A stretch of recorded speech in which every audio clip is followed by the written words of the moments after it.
Good morning everyone, my name is Callista and today I'll be discussing how the government's funding of educational institutions is unfair and unjust because private schools receive more funding from the government in addition to the fees that the parents are already paying.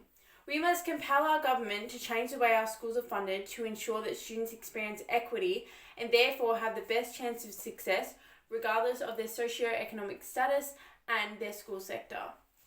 All schools should be properly resourced to meet the needs of every child and help reach their potential regardless of socio-economic status and school sector. Did you know that Melbourne private schools cost around $25,000 to $40,000 a year per student? Some of the biggest increases in funding go towards schools that need it the least. The federal government legislated to cap Commonwealth funding for public schools at 20% less than what they require to reach the minimum schooling resource standard, while also funding private schools at 80%. Australia, as of late 2020, was ranked the fourth most segregated education system on the OECD. More than half of what Australia deems as disadvantaged students are concentrated in schools that have less funding, with less than 5% of disadvantaged students attending advantaged schools. Those who attended private schools are clearly not a disadvantage nor need extra support to pay for their education. These parents are already paying between $25,000 to $40,000 out of pocket every year. Therefore, they shouldn't be subject to the government's funding because they are able to afford it. Funding should be a compulsory aspect of the government's role in the education system. This idea is not new nor radical, as countries such as Canada have been using this system for many years and it still proves to be more equitable and high performing compared to Australia. The current additional cost of all non-government schools is an estimate of $500 million a year. Given the Australian government invests around $60 billion alone on education, this is a relatively small amount of money to invest that would create a huge difference and help many people in difficult situations.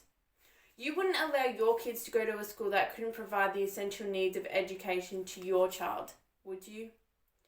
With cost no longer a barrier, the discriminatory impact of fees that public education advocated would no longer exist. In 2015, the ACER Chief Executive Professor Masters wrote an article on the 5 big challenges facing Australian school education, of which an important and heavily highlighted aspect was the funding of public schools. Despite the reform efforts after the global COVID-19 pandemic, regular government reviews and continuous calls for change towards improving the quality and equity is often slow, Professor Masters also wrote. Almost 7 years and what changes have been made to meeting those challenges. Private schools do better than state schools in terms of VCE studies. How much better could we do if we had adequate funding from the government?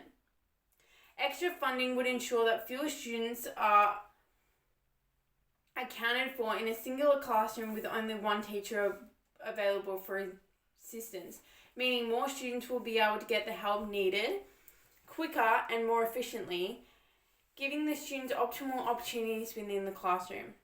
Public schools, such as the one I am currently attending, are required to pay for transportation and CRTs when going on excursions, meaning that students, like myself, lack real-world experience that they can apply to their subjects to enhance understanding and focus in the classroom. CRTs in Australia are at an increasing cost of $397.15 per day of teaching out of pocket. As a student at a public school, this has made learning more difficult and less engaging, lowering the expectation of high-level learning that we have in the curriculum currently. Our school provides us with big classes, 24 to 25 per class, making my achievements and my success harder to reach because I can't access the available help with the amount of students there is, in such a short period of time to be assisted. You would want your child to have access to available help as much as they can, wouldn't you? I know I would, and I bet all other Australian parents would agree with me. Finally, I'd like to finish by asking you, how do you explain the segregation between private schools and public schools in terms of socio-economic status and their school sector? Is it something we as a nation, we as a country, we as Australia are proud of? I personally am embarrassed to say and to know that our country has such a horrific way of presenting and dealing with the education system at hand. To have an education that is funded regardless of circumstances such as socio-economic status and school sector is to have an education that overall does well in studies, and first and foremost an education system that is equitable and fair for everyone. Thank you.